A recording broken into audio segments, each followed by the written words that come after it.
Well, hello, welcome. My name is Brad Wetzler, and I teach this every Thursday. And I'm passionate about helping people tell their stories. I began my career as an editor. Then I went on to be a writer, a freelance writer. Then became a book editor and a book writing coach. And I have a lot of experience in storytelling and books and articles, and I just would love to share some of the things I've learned over the years with you all. So welcome. I'm glad to see everybody here. And why don't we just dive in, and we'll have some questions and answers at the end. So today's topic is scenes and anecdotes. And whether you're writing nonfiction or memoir, or even writing blog posts, scenes and anecdotes are the currency of nonfiction and memoir, and even blogging, like I say. And there's some key things to know about writing scenes and to create more powerful scenes in your writing. And so I'm going to kind of go through several points here, and then, like I said, we'll open it up for questions. But the first thing about writing scenes, and this is something that I learned a long time ago, but really only recently kind of figured out how to articulate this. But we're not trying, in scene writing, we're not trying to recreate reality for the reader. We're trying to create kind of a dreamscape for the reader. So what does that mean? Well, it means that you want to kind of curate the details and even kind of limit the details in a way, because what you're trying to do is allow the reader to kind of draw on their own experiences and almost kind of create the dream within their own mind. And so, I think a lot of, beginning writers tend to overwrite when they do scenes. They tend to, think that, you hear the show, don't tell. And that's a very, very good, adage in writing. But the idea is to actually give the reader space to kind of inspire their own minds to create the reality that they have within their minds. So point number one is you want to curate the detail. You don't want to flood the reader with detail, but you want to kind of allow the reader to create their own sense of reality. And I'll unpack that a little bit more as we go on.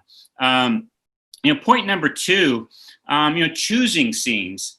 And this is a huge part, and it's a question that people come up with a lot in my editing and writing practice and coaching practice. And so, choosing the right scenes. Well, what does that mean? You want to kind of choose scenes that push the story forward first. You want to kind of find scenes that lead the reader to change, to see the narrator or the character going through change and coming out the other side. You also want to kind of write scenes that lead into the next scene, so to have a sense of cause and effect. You don't want to necessarily write red herring scenes that don't lead anywhere. You want to write scenes that and write the scenes that push the story forward and help the reader find out what the next phase of the story is that moves them toward the ending. The next thing is you also want to choose scenes that kind of speak to the essence of the themes that you're working on. So again, you try to think of a scene as a boat that kind of carries information. And the scenes you want to choose are the ones that kind of create a lot of transformation for your main character or for your narrator, and also speak to kind of allow you to speak to the essence and the themes of your book or the article you're working on. So point number one was tapping the dream world, and then point number two is choosing the scenes that kind of create the most transformation for your character or for your narrator. Point number three, revealing details. It's also called telling details. So as you create a scene, you simply don't want to choose any detail, that kind of, again, flooding the reader with details isn't helpful. You want to choose details that sort of are metaphorical or that say the most about a character or about what's happening for the character. So what is a telling detail or revealing detail? Let me just give you an example of that. So if I'm writing about a character that that is a bit messy, that is sort of ADD-like, that kind of is scattered. I want to choose the details that sort of that show that that maybe he has messy hair, maybe he has some other a wrinkled shirt, maybe he has other parts of him that kind of can speak to his character, his who this guy is or who this person is. So again, the next point is sort of only draw or try to draw more on the telling details rather than, again, just flooding the reader with details. The next point is what I like to call collective details. And what does that mean? Well, it means you want to kind of place people and the scene within a larger context. You want to, if the person is sort of goth-like, they dress in black or something, that you'd want to kind of tap into that, tap into the way in which they're part of a larger milieu, they're part of a group of people. And that helps the reader kind of identify who this person is or what's happening here within a larger context. So, another way to think of that is kind of like you want to add some suggestions of where your characters fit in the larger world.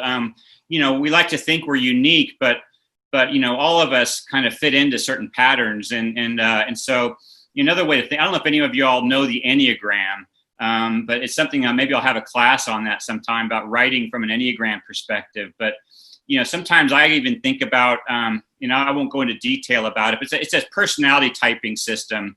You could also use a Myers-Briggs, but there's a way in which you can kind of place people within their larger group. And if the person is the type that's a very, a sensitive feeler type, you'd want to maybe draw some details into that speak to the larger group they belong to. Next point is what I call three-dimensionality or space.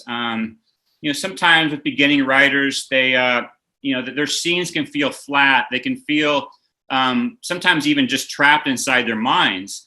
And there's a way in which you want to kind of create a sense of space in your scenes. And you do that by, having your character draw on the five senses and just create depth.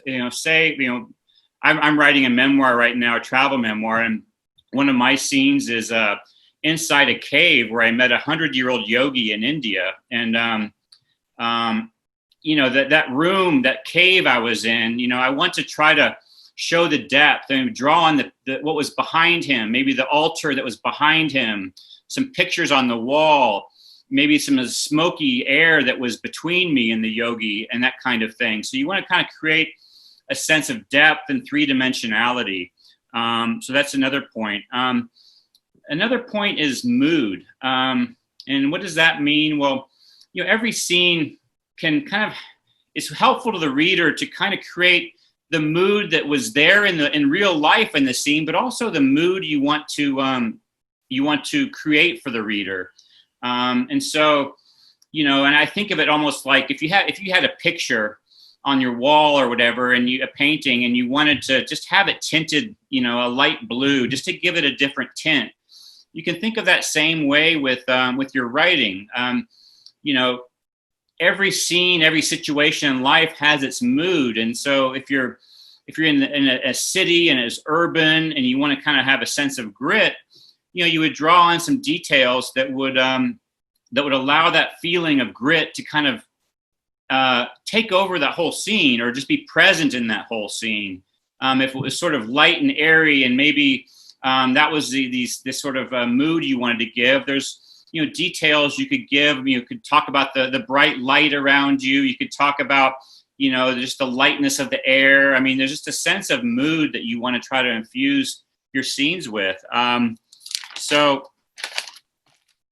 then the final thing I'd like to say about scenes before we move into anecdotes is I think of all my scene writing and all my narrative writing as sort of a pyramid. And what do I mean by that? The first step, so imagine a pyramid here, and step number one in writing a scene is to ground it in physical reality. So you want to start the scene out with, with details and an action that is embodied, that sort of allows the reader to feel physical reality. So that's step number one when I'm writing a scene. I really try to lean hard on starting with several sentences or paragraph of physical reality. It grounds it, and think of, again, embodiedness. It just, because it's hard, when you start in the mind, you're asking the reader to crawl into your mind with you, and that's a big leap because our minds are our own, and so. But when you start with physical reality, you're actually inviting, the reader into something they can relate to. And again, that speaks back to this idea of a dream world you're creating, but grounded in physical reality. The next step up in the pyramid is emotion, and that's the next thing I try to do when I'm writing a scene. So, after I ground in physical reality, I try to tap into my heart space and sort of, give the reader a sense of how this situation is making me feel. Or if you're writing about a third person character, what's happening emotionally for that character, and how the action of the scene is causing change within that character's heart, within their emotional space. And the very tip of the pyramid is thinking, and it's the head, and it's the top of the pyramid because it's actually it's important. It's very important. Arguably maybe the most important, but it's needed in sort of smaller doses.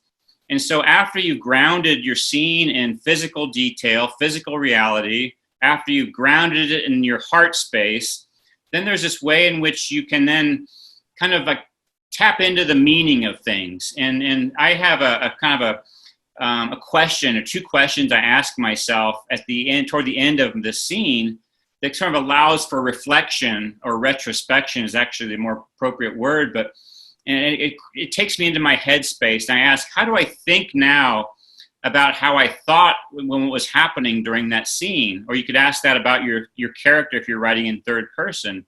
So, that last layer of a scene is the meaning, is the head, is the thinking, and it's needed in a smaller amount of detail, but it is important, it's crucial. So again, just think of, embodiedness is sort of the word I would kind of suggest that you lean on. Is the more embodied your scene is, the more you can tap into, what's happening in your gut, in your heart, what's happening in physical reality. The stronger your scene's going to be. The more you just stay present and thinking you're in your mind, the harder it is for the reader to follow you and to go where you want them to go.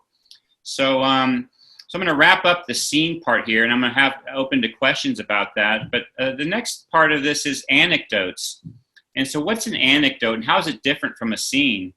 An anecdote is really, it's more of a summary of something that happened. And it's a very valuable tool in both memoir and nonfiction. It's different from a scene because a scene takes place in real time. As you write a scene, each sentence takes you further in on this timeline of you being where you were at that time, or where your character was at that time. It's very much encased in the movement of time. An anecdote is more of just a story within your larger story, and it's told more as a summary. So and it can have some sensory detail, and in fact, the best anecdotes do have sensory detail, but they're not quite so sensory heavy. They're more, this happened. They're chronological though too, like a scene is, but it's outside of time, and the reader doesn't necessarily have to follow you in through the movement of like what happens next inside your head, for example. So again, an anecdote is a story within a story. It's a summary. It still should be embodied though, and by that again I mean kind of like leaning on words that feel hard, that feel, in English we have a lot of, we have Latin words and we have Anglo-Saxon words. And, Latin words tend to have, ION at the end, or IATE, initiate, and those words can be kind of heady.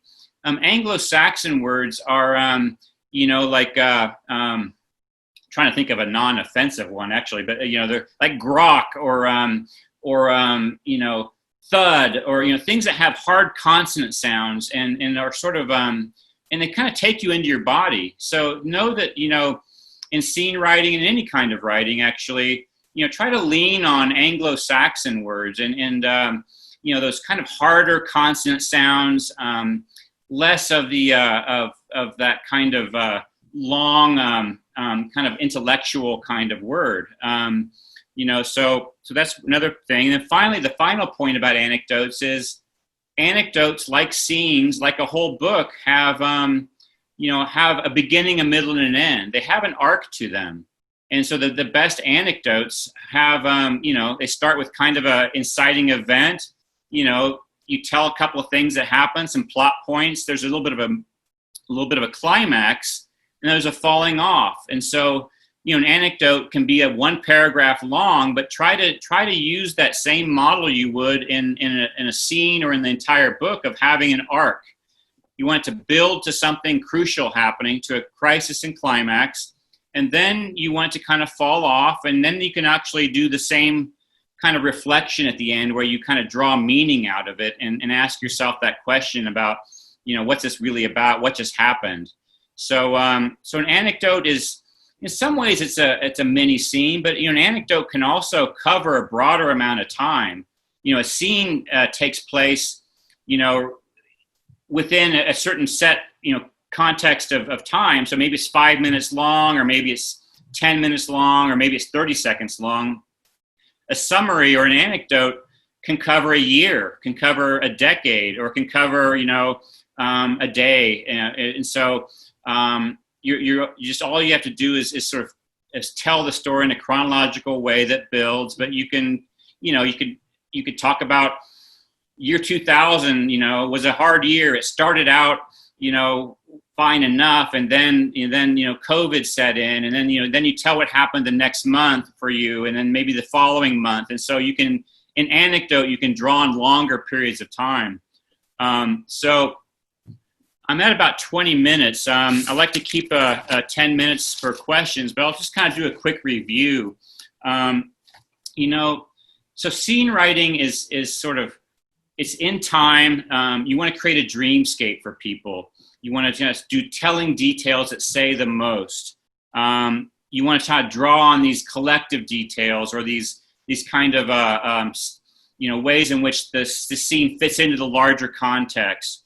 You want to create three-dimensionality, and you want to kind of add a mood to it. And finally, just remember that pyramid of really establishing physical reality, then drawing on the heart space, then tapping into the head. And finally, with anecdotes, they're kind of stories within stories, and they can cover a short amount of time or a long amount of time. And just make sure you kind of have it build to a climax, just like you would any kind of narrative writing. So I'll wrap it up here, and I'd love to have questions for you from you. Any questions? Is that better? Yes, great. Yeah. Okay, sorry about that. I was wondering if you could talk a little bit more about the top of the pyramid. I missed a little bit of that. You said, how do I think now versus, and then I missed that. Okay. Yeah, so after you've grounded your scene in physical reality, after you've kind of pulled into the heart space, then there's a chance to write, a few sentences. Often is really, all it can be sometimes, but where you ask yourself, what does this really mean? What was this about on a more intellectual level? You might, summarize, for example, what just happened for you. And then you want to ask that question. If you're writing memoir, the question is, how do I think now about how I thought at that time?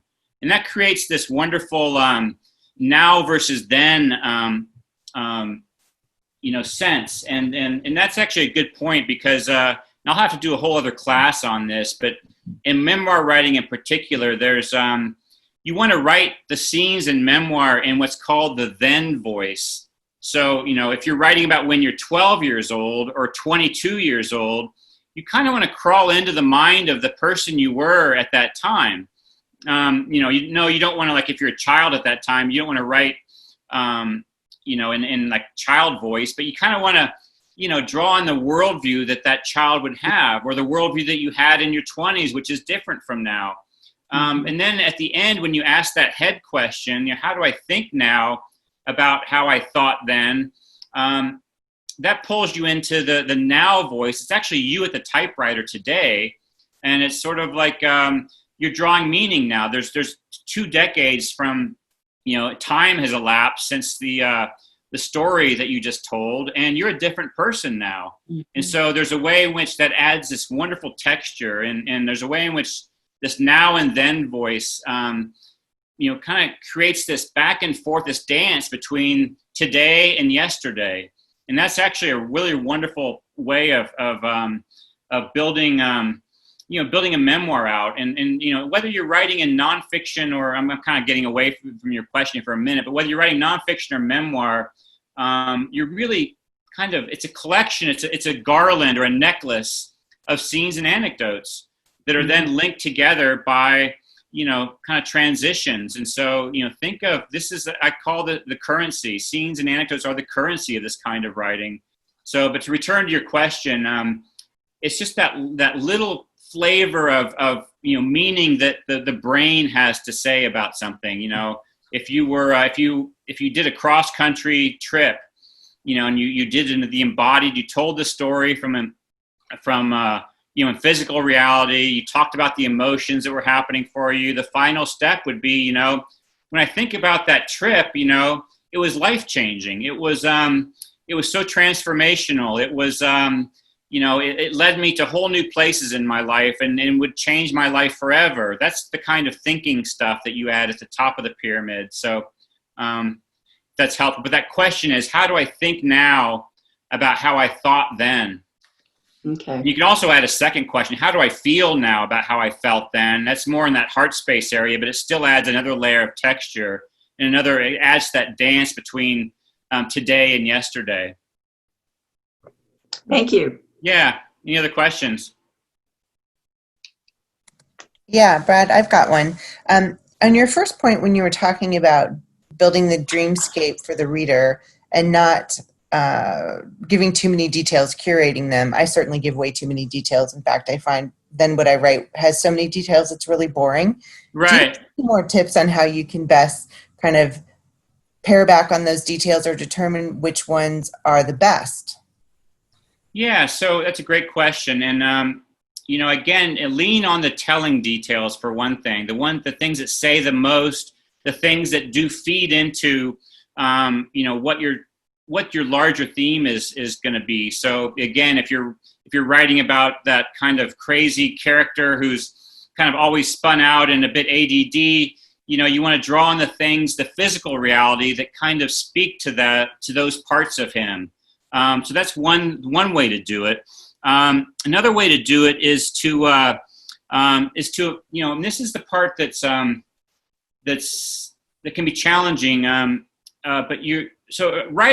Narrative writing is a relationship between you and the reader, and often we can get caught up in sort of like, our memory about everything that happened to us, and we want to tell every detail about what happened. But I like to think of writing a little bit like being a movie producer, and so a movie producer is very interested in the experience that or director in the experience that the viewer is having, and that's the same sense you want to do with your own writing. Yes, you want to write authentically. You want to tell your true story, but it's not so much about you. It's about the reader. And so, I kind of try to ask my students and clients to think of it almost as a 50-50 relationship. It's obviously you're drawing on your memory, you're drawing on what happened for you, but you're also you're curating, trying to create an experience for somebody. So I kind of, when I'm doing my own writing, I pause and I say, what's happening for the reader right now, and how can I portray this in a way that they're going to get the most out of it? So kind of going back to that story about me in this cave in India, as I was entering the cave, there was a bell overhead, and we were supposed to kind of tap the bell. Well, so if I'm like totally caught in my head as a writer, I just simply say I tap the bell or whatever. But if I'm actually trying to give an experience to the reader, I would tap the bell, and I would then maybe like listen for the echo across the valley, and that gives the reader something, more tangible for one thing. It also creates a great sense of space, about where I was. It says so much about, the mountains of the Himalayas where I was and what the scene was like. So I guess I'm using that as an example, as a way that if I'm trapped inside my own experience as a writer, all I'd see the bell overhead and I'd tap it and I'd walk under it. And that's all the reader would get. But if I'm actually thinking like a movie director, what's a cool way to present that and to allow the reader to really, feel and hear, again, sort of drawing on the senses too, that sense of the bell and almost like it creates a bigger experience for the reader, and actually even in a way echoes, even internally with what I was maybe going through at the time. It's just that little pause as I listen across the valley and hear the echo and hear it bounce across the far walls of the valley. And this speaks to maybe a point that's kind of interesting to talk about, because writing, even writing nonfiction and memoir is about the truth, right? But it's also about the reader's experience, and there are ways to. So if it's about you and not about you, it also makes everything is fiction in memoir and nonfiction to some extent. And this is an interesting point to talk about here. Anytime our lives are kind of complicated, and we, there's not really an arc to our lives. I mean, we impose the arc to our lives if we choose to. But when you write, you create a narrative, you create an arc, right? And this arc is the story, the building action, the crisis, the climax. Well, when you do that, you're creating fiction, and because no life has that same sense of that even arc and that building of action. That's we impose that on ourselves, and it's a wonderful way. The brain's wired for story like that. But so I guess what am I saying? There's I don't necessarily remember listening across the valley for the bell. I honestly don't.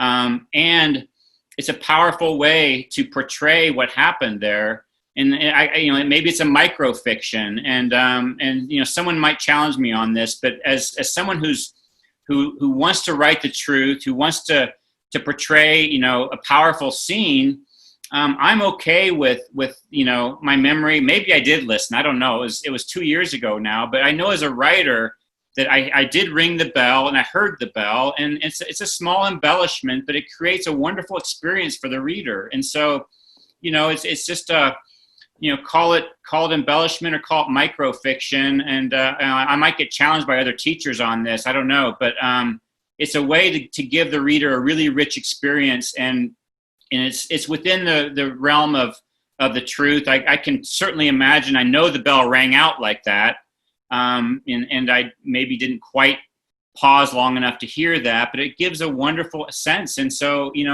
I would ask you to see if there's ways, at the very least, just turn your attention 50% towards the reader's experience. I've forgotten your question at this point. I've rambled on so long, but does that answer your question? Yes, absolutely. That was so great. Thank you. You're welcome. Any other questions? Good to see you, Jeffrey. Jeff? I can go on another minute if anyone has another question. If not, we can wrap it up. But, scenes, again, are the currency and anecdotes, too. And just create an experience for the reader. Get out of your own head and ask the reader what they need and what the story needs, and in a weird way, as someone who grew up in a family that had some alcoholism and has to understand codependency comes in really handy in writing sometimes, because it makes you very concerned about the reader's experience. And so it's just know that you want to crawl out of your author's head and feel into what effect you're having on the reader. And that's a key part about scene writing, about writing in general. So thanks for coming. It's good to see you. I'll be here next week. I'll have a different topic, and feel free to email me or let me know if you have any topics you want me to discuss. I'd love to hear what you have, what your questions are about, and I'd love to go deeper into this with you. So thanks again for coming, and hope you have a great day.